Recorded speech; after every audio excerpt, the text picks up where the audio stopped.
Three individuals, your ages. Three individuals, 18, 19, 20. One collegiate basketball player. I'm walking him down the hallway. He's chained up. He said, how you doing? How you doing, sir? Okay, simple. Why are you in prison, man? You look like you should be in college somewhere. You should be playing ball. He was about this tall. See, I was. I made a bad decision. Hung out with the wrong people. What they did ended up falling under me, so I got 7 years in prison. Number two, Ezekiel. I just remember his name, biblical.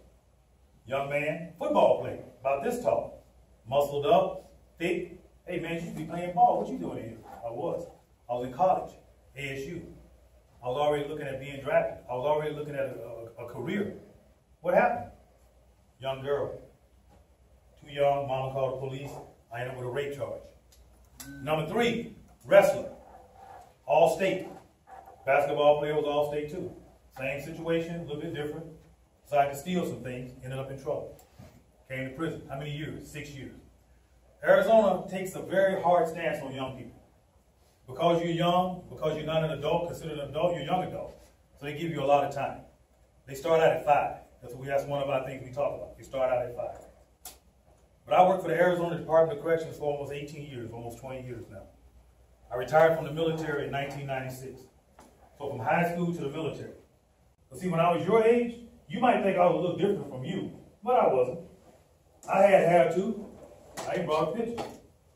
Look at that. Oh, look at that. Look at that, look at that. Player. Boy, you can tell me nothing in those days. Look at that. Look at that, bro. Look at that, bro. Look at that. It's perfect out, bro. It ain't dreaded up. It's a perfect fro. Look at that. But there's a picture next to it also, if you can see that. I passed it around. There's a picture of a soldier. I went from that was on a Friday. I went from that to that on a Monday. And by Wednesday, someone asked me, how would you like your haircut? I said, well, a little off the top, off the side. And they sheared it like a sheep. That was it. It was over with after that. Yeah, I know you say no right now. No, I'm saying that's okay. But that's where I went to. I went to the military. But along the way, from that to that, was a lot of decision making. A lot of focus that I had to find in myself. So to get to that, and I'm glad I did, because a lot of my friends that were with me doing this, they're not around anymore. And the few that survived are in prison. Or they're not doing anything, they're just living on the street. So I made the right decision. I went from that to that. And what I'm trying to do with you guys is I'm trying to keep you from what I do now. And that's what I do now. That young man there is 19 years old. 19 years old. And when the picture was taken, I asked him, why don't you put your head down? Don't you want to represent? Don't you want to gangster up? He said, no, I'm embarrassed. Because I got on chains. I got on cuffs. And I was pretty surprised he said that. Because a lot of times you get people that are hardcore, that believe they got to present themselves as something they're not. He did. He was embarrassed and ashamed.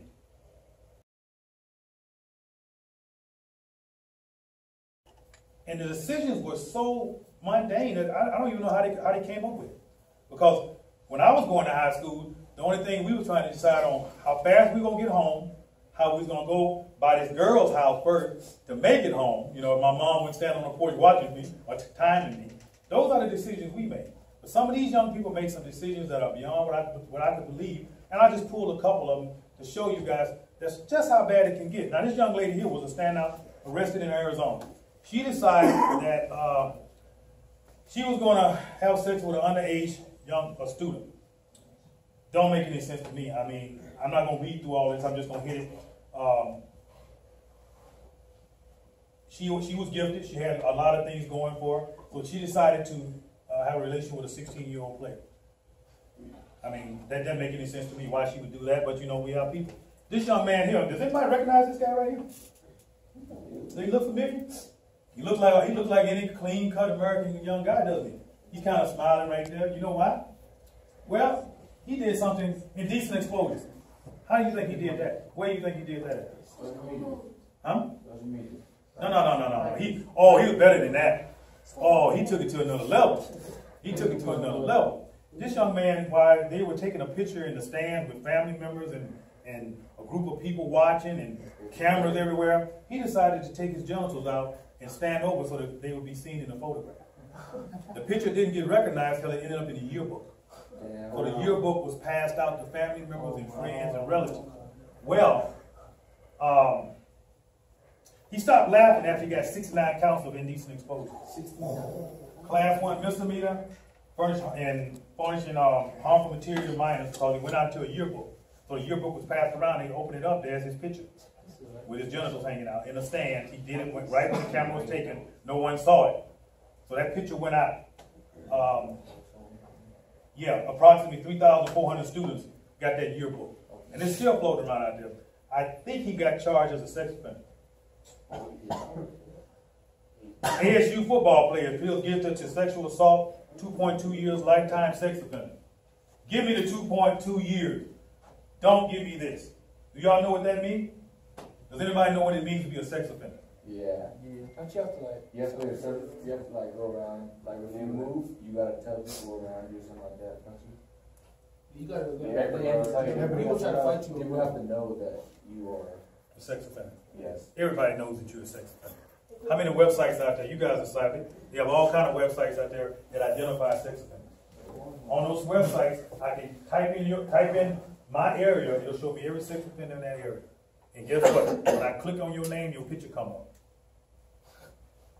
This picture comes up. Lifetime. Once you go on a sex offender registry, can you come off? No. You're on there for a lifetime. You can plead, you can beg, you can petition, you can get lawyers. Once a sex offender, and there you are. So when you go get a job, guess what? Have you ever been convicted of a felony? Yes. What was the felony? Oh, we can't hire you. Oh, no, you can't play ball on this team. Oh, no. No, you're done. And it basically tells what he did. When he was arrested, 21-year-old female. Some cases is kidnapping. Wait, 21. Oh, kidnapping. Yeah. Do you know? A lot of people don't know what kidnapping is, do they? Yeah. If I hold you, if you say I'm leaving, I grab you and hold you. Say no, you're not going nowhere. I just kidnapped you. So I can change that question. Little guy like this. I asked him. I said, "What are you doing in prison?" About 5'2". I'm like, "Really?" You know. He said, I did a home invasion. I said, "Okay, how many years you get?" 15. 15 years for a home invasion? Well, he went with his friends. His friends said, "Hey, this house over here is empty. We can get in this house, we get what we got, we get out, man, in and out, boom." So he decided to go in there with him. It wasn't him, it was a lady in the bed. Lady jumped up, started screaming. What did his friends do? They grabbed her. Because that's a fear thing. Hey, hold on. She started screaming. But she had night clothes on. In the process of that, they probably touched her where they shouldn't have. What's that? Right. Sexual assault. He was there too. He decided to touch her too. In court, she said blame them all. They all got time. He got charged as a sex crime. He has a registry as a sex offender. Thinks about 18, big time money, made a bad mistake, credit card fraud, trafficking, stolen property. Young man below him, he decided to mess with that monkey juice. Extreme DUI. Went to jail, not drafted out by the NBA. They were looking at him. They had talked to him. I read a little bit more about him. They were looking at him. They were like, man, this guy put some powder in his hands. Pow! The king, he was on his way. Young man at the bottom got into a rape situation. Vanderbilt Court, rape an unconscious woman. It goes on and on. It's alcohol, drugs, partying, getting with the wrong people, and what happens? Things like this occur. And the first thing that you think about is, man, how am I going to get out of this? These men right here, beside him, 15 to 20 years in prison. Easy. That's where it starts.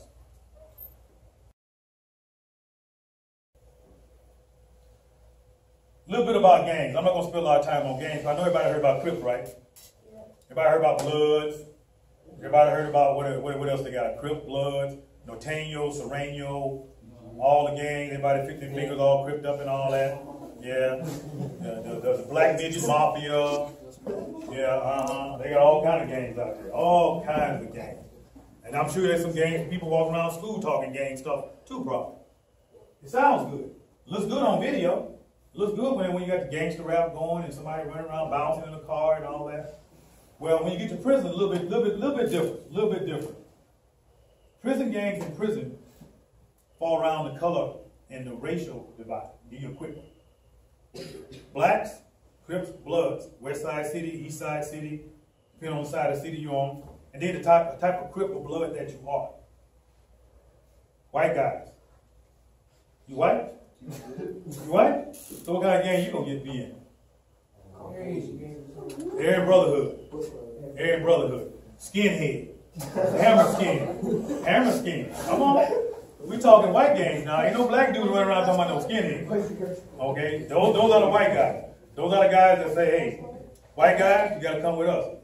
Hispanics, Mexicans. Now there's different kinds of Mexicans. There's Mexicans on the border, and there's Mexicans are here. If you're Paisa, you gotta fall in with the Paisa. You can't fall in with the Mexican Americans. So you get to fall in with them. And all these things are gonna be brought to you when you first enter the system. If you ever get there. I'm hoping that none of y'all do. Now, they're going to tell you to join because, hey, these are the benefits. Come and join us. We offer lifetime regret, paralysis, and illness. Paralysis. Getting beat up, getting stabbed, getting cut 70 times, 80 times, 90 times. Fighting in wars against different races. We offer a chance for you or your family because it can bleed over to your family. You know, you join a gang in prison. There are gangs out in the street that associate with people in prison. Your family might get pulled into your gang activity in prison. I'm going to use it, nigger. And they did it on social media, and they were like laughing. They thought this was so funny. Everybody was like giggling, and it was like, look at this. Look at me. When it was done and said, all of them apologized tearfully. Parents got involved. Clergymen got involved, school officials got involved, the media got involved. It turned into a huge mess for them. And also, it hurt people's feelings. Now, I know you guys have history. Y'all have history, right? Mm-hmm. Okay. You have, where that word comes from and what it means in the past doesn't translate to the future. You can put a Z in there. You can sprinkle it up, put diamonds on it, or whatever you want to call it, it's still a derogatory word at the basis of it. So that didn't go over well. That's what she said. I'm not a racist. She got threats. If it was not a bad word, why are people threatening her? She lost friends. Family members were appalled at this outwardly show of racism, what they consider racism.